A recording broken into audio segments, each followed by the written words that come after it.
Our next witness is Michael Siegel, Our next witness is Michael Siegel, Chairman and CEO, Olympic Steel. Thank you, and thank you for your attention. Good afternoon. I am Michael Siegel, Chairman of the Board and Chief Executive Officer of Olympic Steel Incorporated.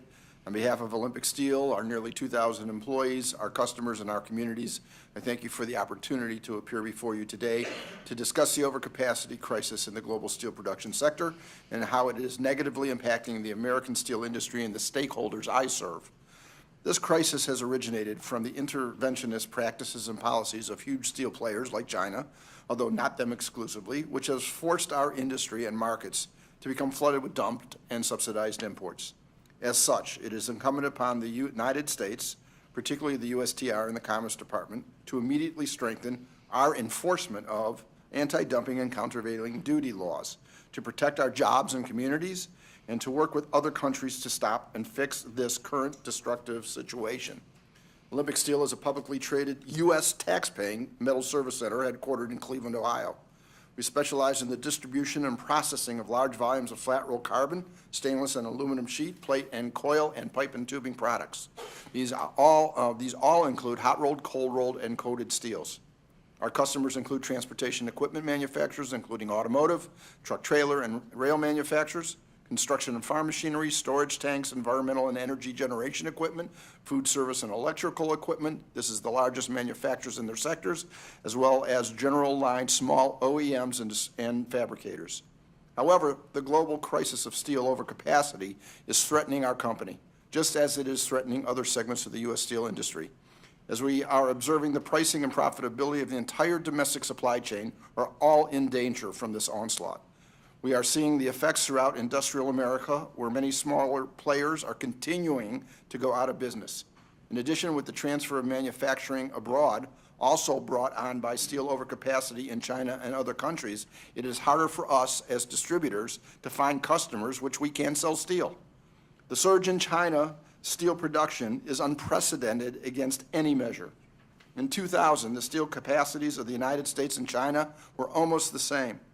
In 2015, however, Chinese steel production capacity increased by nearly 1 billion tons, while American steel production has actually decreased. China must now export 2 to 3 times the total U.S. consumption every single year. I ask you, where can that steel go in the world if not here? As it does. Even today, despite assurances by the Chinese government, Chinese steel production is growing, threatening the entire world's industrial capacity. China refuses to enforce its environmental regulations, destroying our planet. Nor does it enforce international safety standards, which is killing their own citizens. How long do they get to play the victim, claiming we had our turn at industrialization, so we must let them have theirs? Forget the facade of the rule of law, forget the sanctity of intellectual property, forget cyber warfare. We just want the enforcement of our trade laws. You have the power to do something to save jobs here now. China's overcapacity is also having a noticeable cascading effect on the rest of the world as well. We are also seeing surges from other countries, particularly from Asia, which are using Chinese substrate and converting it into at finishing facilities in their own country. This material then arrives at our borders not as Chinese steel, but from a country of origin like Vietnam, which has few steel-making facilities. This cascading effect aggravates an already dire situation in America's steel industry, and moreover is harming the other developing nations. The overcapacity crisis has also reached other countries, including England. After announcing that the new England Navy frigates would be totally produced with foreign steel imports, Tata Steel UK has recently announced the permanent shuttering of their facilities in England, citing the overcapacity of China's steel sector and its damage to the local environment. I can only hope, and maybe pray, that we never find ourselves in a position where we must build our future military with imported steel because we couldn't take action now to preserve our steel-making capacity. The overcapacity crisis has fueled an unprecedented surge of dumped, subsidized, and unfairly traded steel. Olympic Steel is a proud and long-time participant of this industry, supplying good wages, jobs, and long-term security to our employees and communities. But this situation is threatening our welfare and ability to prosper. This crisis is caused by foreign governments like China who seek to do us harm. It is the direct result of subsidies, a disregard for environmental regulation, currency manipulation, a lack of safety enforcement, and governmental access to capital for investment in below-market rates.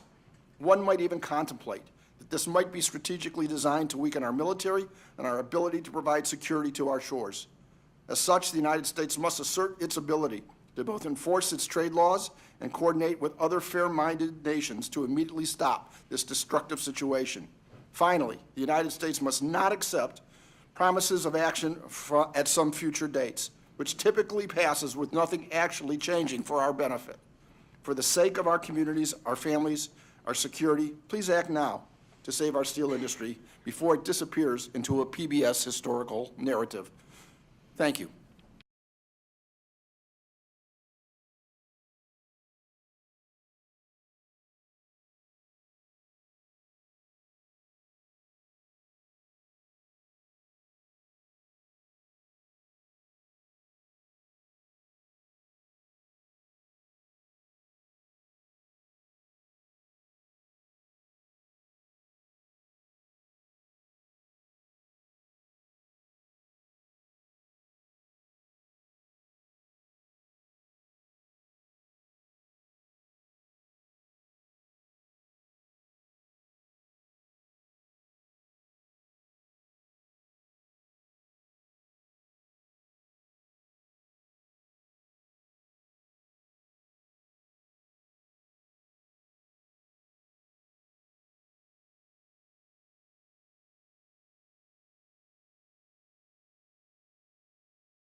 The final witness on this panel is Jonathan Weisgall, Vice President of Legislative and Regulatory Affairs, Berkshire Hathaway Energy. Thank you. I'm Jonathan Weisgall. I'm with Berkshire Hathaway Energy, a global energy company headquartered in Des Moines, Iowa. Our companies have more than 11.5 million customers and end users worldwide, and approximately 1/3 of our electricity generating capacity comes from renewable energy resources such as wind, water, solar, and geothermal. Our Midwest utility, Mid-American Energy Company, is ranked first in the nation in ownership of wind-powered electric generation among rate-regulated utilities, and our Western-based energy company, PacifiCorp, is ranked second. You're hearing today and tomorrow from many U.S. steel companies and their unions concerning the importance of steel to our economy and to America's competitiveness in global markets. I want to give you a different perspective, that of the importance of this industry to another huge part of our economy, the electric energy sector, and specifically the importance of the steel industry to America's goal of reducing our greenhouse gas emissions through the use of renewable energy resources, kind of another take on the environmental angle you heard from the last panel. Based on the most recent data from the Census Bureau's annual survey of manufacturers, the U.S. steel industry made $3.6 billion in electricity purchases in 2013. So as you hear about potential job losses in the steel sector, let me explain the ripple effect over to the electric energy sector. These electricity purchases of $3.6 billion supported over 4,500 direct jobs in the electricity industry and over 16,000 indirect and induced jobs. That is, employment arising from the spending and investment activities of these energy companies elsewhere in the economy, and also resulted in the generation of $500 million in federal tax revenue and $650 million in state and local tax revenue. Now, one of these companies is Illinois-based SSB Americas. I'm kind of bookending Mr. Schmidt's testimony here. Their steel mill in Iowa is one of Mid-American Energy Companies, one of our company's top customers for both natural gas and electric usage, and one of our largest users of our energy efficiency programs. Many of the mill's approximately 500 employees are also Mid-American Energy residential customers. So to state the obvious but important point, the loss of one of these jobs doesn't just affect SSAB. It has a ripple effect throughout Iowa's economy, and the same can be said of every other steel job in this country. Let me turn to my second point. The U.S. steel industry is not just another customer of electric energy companies. It plays a critical role in the sweeping changes we're seeing throughout America as more and more energy companies are deploying renewable energy resources. So let me drill down on one of those resources, wind. Our Mid-American Energy utility has invested about $6 billion in wind energy just in Iowa since 2004. We're going to have more than 4,000 megawatts of wind capacity online by 2017. That's the equivalent of about 57% of all our retail sales. And steel is the key. Virtually every part of a wind turbine, the tower, the nacelle, the rotor, the foundation, depends on steel, and a typical wind turbine contains about 90% steel. So at the top of the tower, you've got the rotor and the nacelle. The nacelle houses the generator, the gearbox, the drivetrain, the brake assembly. That can weigh as much as 300 tons. And steel's strength makes it ideal for that frame, for the housing, and for the machinery. It also houses high-value specialty steel tailored to producing the specific magnetic properties that make wind energy possible. Behind the blades, there's a low-speed shaft which transfers the rotational force of the rotor to the gearbox, and those gears use precision tools and special hardened steel components. And the generator, which converts the mechanical energy captured by the blades into electrical energy, about 65% steel. Now, the blades are normally made of other materials like carbon fiber or alloys, but steel also holds those blades in place as they turn using cast iron or forged steel rotor hub. Steel also plays a very important supporting role in other applications for wind, ranging from the crane booms made of ultra-high strength steel to construct these wind towers to, of course, transmission and distribution lines to move the wind-generated electricity to load centers. As you've heard, steel is infinitely recyclable, so it has a limited environmental impact. Recovery of the material at the end of its useful life also helps recover upfront costs due to the value of steel scrap. Now, of course, there are thousands of uses of steel in America, but as you consider your policy recommendations, I urge you to keep in mind both the cascading impact of the steel industry on other sectors of the U.S. economy and the critical role steel plays in helping to further our nation's clean energy goals. I'd be pleased to answer any questions you have. Thank you. Mr. Chairman, that concludes direct testimony from this panel. So thank you, and let me thank each of the members of the panel for your thoughtful testimony as well as for coming to appear before us today. Mr. Cooper, I wanted to follow up on the Hudson Yards project. You mentioned there were 2 countries that wound up gaining the bid for supplying the commercial building. Correct. That was Turkey. No, actually, it was a Mexican company who was using as their raw material source steel from China. It was produced in China. And then the other one was an Italian company that was buying plate primarily from Europe that we felt had to be subsidized.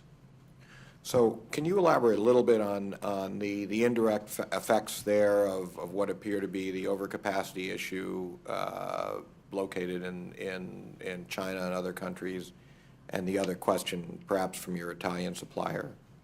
Sure.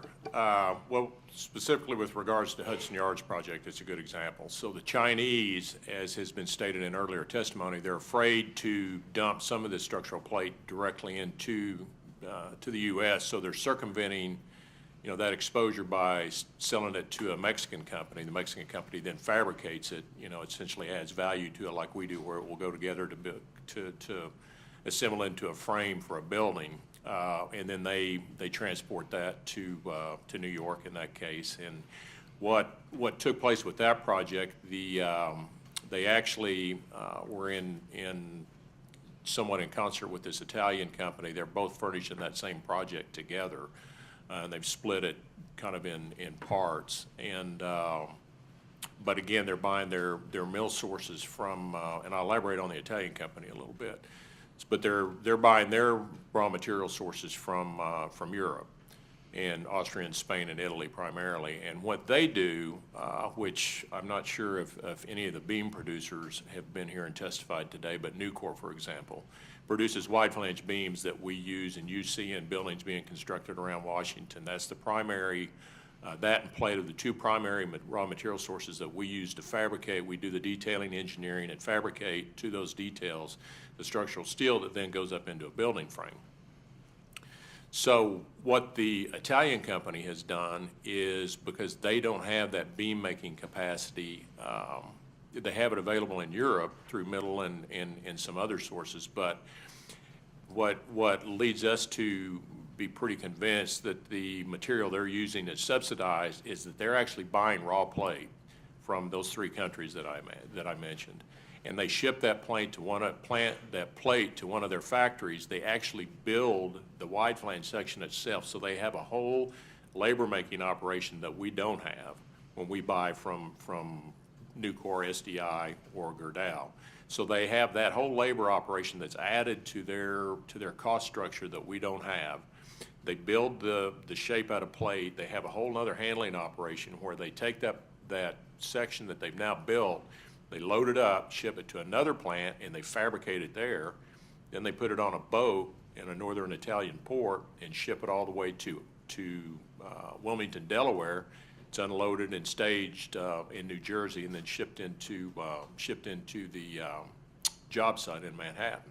So again, both those 2 companies and their pricing, what I alluded to in my testimony was, if I took the entire labor factor out of my cost estimate, in other words, I gave the labor for free to the developer that's building that project, and all I charged him for was the raw material that I bought from the 3 mills here domestically and the plate that I bought from a couple of other mills, and the transportation involved to get it there. I still could not have competed on that job. That's how low they were, and that's even with the additional costs that they had that I don't have, from shipping across 2 oceans or shipping across 1 ocean to Mexico, and then they rail it and truck it all the way to New York.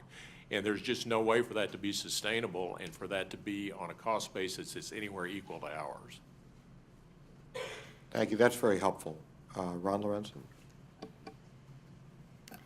Thank you, and thank you for your testimony as well. I'd like to focus on a question that that this panel has touched on a bit more than the previous one, and that is what's sort of generally referred to as the international engagement that's needed to get at the underlying capacity problem worldwide. And we've talked a little bit about China, but we've also talked about other countries where this capacity is developed through government support and other means. And I think, Mr. Winkler, you used the term seeking binding commitments. So it would, whether from you or from other panelists, it would be interesting for me to know a little bit more about what kind of commitments you think would be most useful and achievable, how they might be made binding, and how best to kind of go about seeking those with our partners, who are obviously all affected by this phenomenon but react in different ways than perhaps the way the United States has reacted in terms of trade defense. Thank you. Well, maybe I could start with recognizing this is a difficult problem, so I understand that we're not asking everyone here to do something easy. Dealing with not just China, but Korea, Turkey, Japan, India, often countries that are very close to us, is difficult. I'm a former naval officer, and I have two brothers who spent time in Korea and Japan in the Navy and the Army, and I understand how important they are, as is Turkey's position as potentially a bulwark against ISIS. The issue in terms of, I believe, to get any kind of binding commitments, that the United States and the administration probably require a fair bit of leverage to do something that is both works for the United States, for those countries, and is enforceable within the construct of the WTO. So we recognize this is complicated, but if you do look back in history, whether it's in the 1980s when there was agreement reached with Japan on restraint of automotives coming in. There's one template that could be considered, and I think there could be other templates that are similar to that have essentially some sort of bilateral agreement with the United States. Of course, the State Department will know far better than the steel industry guy how those sort of things could be done. But I believe that the United States will need some sort of binding pressure associated with that, with very hard limits, or it's unlikely to succeed. Yeah, I would agree with Mr. Winkler. I would add, though, through our industry associations, which I know you've heard from, and also association counterparts in other countries, not only our partners in NAFTA, Canada, and Mexico, but the Latin America steel industry, and also Eurofer in Europe, have also expressed concerns and having dialogue, and we certainly, would be willing to participate as an industry association in providing information and discussion wherever those forums might be to reach a solution. I think it may be debated in different parts of the world whether overcapacity is 500 million metric tons or it's 700 million metric tons. But I think there is full agreement to the crisis that we've reached in overcapacity. It is not good for the global economics of any steel-producing nation around the world, and so I would hope, and as I mentioned, certainly recognize that this problem exists in other steel-producing countries and associations that I would expect would be willing to participate as well. Thank you so much. Paul Brown with the Department of State. Thank you. Just a question for the panel, but maybe starting with Mr. Schmidt. You've all mentioned the overcapacity problem in China and beyond China. What is your understanding of the specific reasons for that overcapacity in China and elsewhere?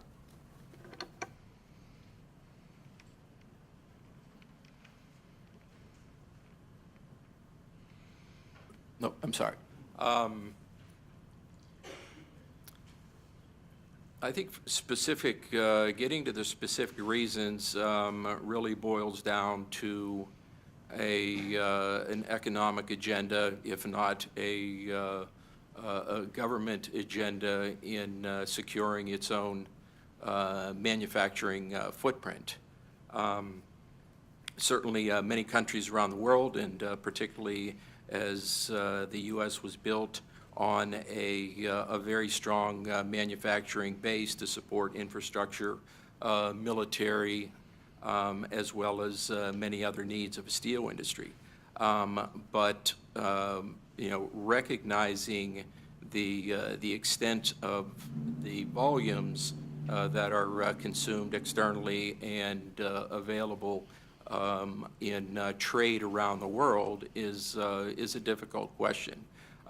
So I'm not sure I could answer to those specific intentions, but without a doubt, when there is investment and government subsidization to the scale that has been shown, particularly in China, where they now produce as much steel as the rest of the steel-producing world. Clearly it's a different agenda than just internal uses and internal support of local infrastructure. If I could just add, having spent a fair bit of time in China over the last decade, just an observation would be that a lot of the development of large manufacturing companies and steel industry happens for really a variety of reasons, and it's not just a national goal or even a regional goal. Often it's local, regional, national, all together. And if you look, for example, as you move a little bit offshore in China, there's clearly been stated objectives of developing certain cities and considerably growing the jobs in those cities, especially when there's such a huge difference between the east coast of China and just a little bit inland in terms of wages, employment, et cetera. And so what I've seen is a combination of money provided by the provinces, banks being asked or demanded to loan money at certain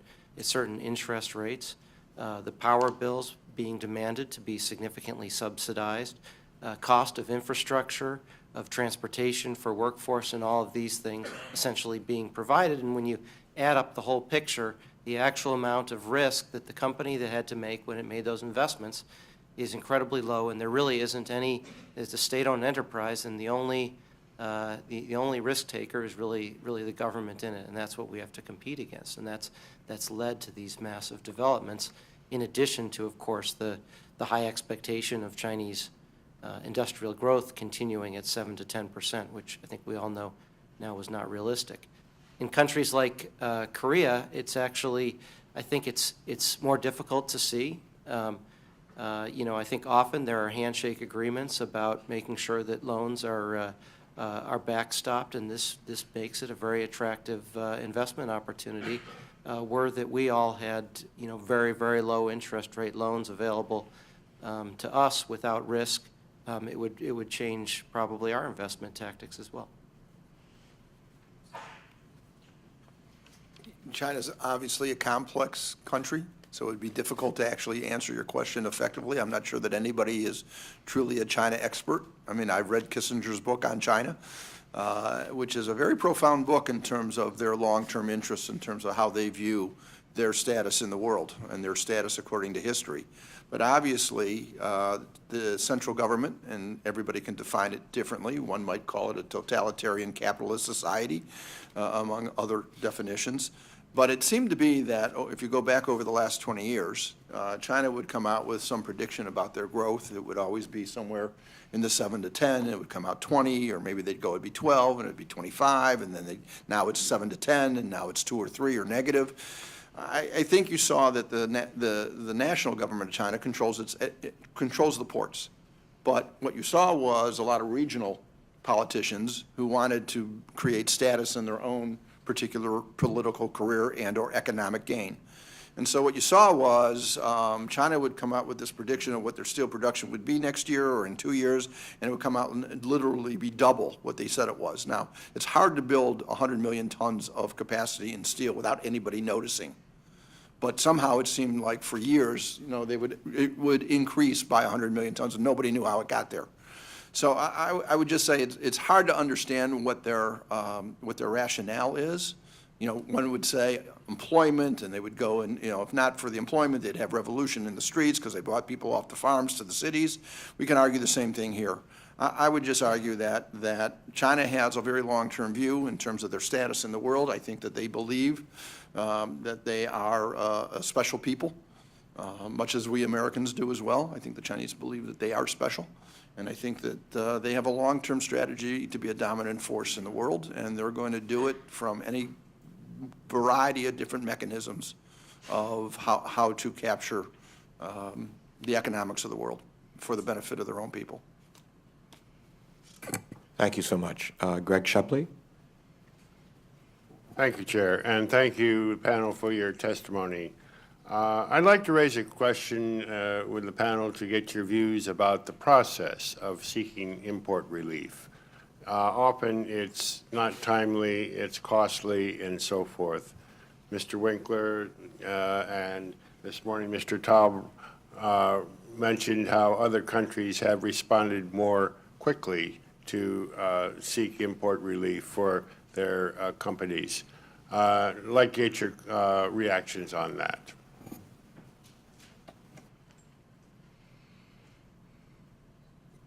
Well, just, obviously different countries have a different set of laws around this internally, and then also I think there's a different set of risk of what would happen if there was an appeal to WTO, and factors such as that, I think, have a major effect on their speed. But for example, in Mexico recently, where they've decided they're going to build their natural gas infrastructure, they've decided there's going to be major pipe infrastructure, and as they were contemplating that, the industry came to the government and said, we need to be able to do these investments and make them profitable, we're going to need some help, and thus I think in terms of the time and the severity, and thus there was this 50% tariff placed on I believe all of the U.S. large diameter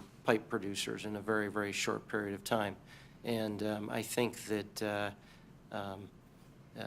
the Ambassador Froman and his team probably could comment more on on whether that holds up to WTO or what happens if those are appealed.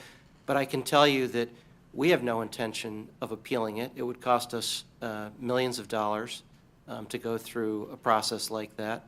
With an uncertain result, and so just as one example. If I might, you asked about the process. So I think when you go back to our founders, the founders of the country decided that our government was going to be deliberative, that it was going to be a slow, deliberative government, and quite frankly, I think that's a very good way to do it. So while the process could always be frustrating for those of us who run businesses and make decisions literally by the minute, sometimes by the second, to sit here and say, boy, this is really inefficient, would not do justice to the process. And I think the process is important, what we do here, because it is a rule of law, and we're trying to understand the framework in which this is not just frivolous, but in fact is a very serious and dire issue. So I think the process is very important, and I think the process here is very well done. And I think other countries have their process, which, it's not for us to comment on, but the deliberative process generally works well. And I would not want to leave this opportunity to also recognize the good work done by legislators and our representatives, our people, in adding to the tools in the toolbox here recently, and what was accomplished, and what has been some very important new trade legislation for the first time in 20 years. So we thank the administration and everyone involved in that. I think it is, it's difficult to compare what other, countries might see and how they take action within their own borders on illegal trade practices. We recognize it's a difficult process, but I know, having heard testimony from the previous panel, and you've heard it also, that it's extremely frustrating when you're looking at the eyes of your employees, and you've got a mill with no load on it, and sending people home brings an urgency to the situation. But we recognize the process needs to be followed, and but again, always seeking out more effective tools of being efficient and being more responsive should always be our goal. So I want to thank the panel for really very revealing testimony and then answers to questions on commercial issues, technological issues, business issues, as well as policy issues, which are very useful to us. Mr. Schmidt mentioned the members of Congress. It's possible that we will be joined by some, but now we need to take a 5-minute break after the panel leaves. I understand the camera has to reboot its film. So with thanks to all of you, again, we'll take a 5-minute break and resume.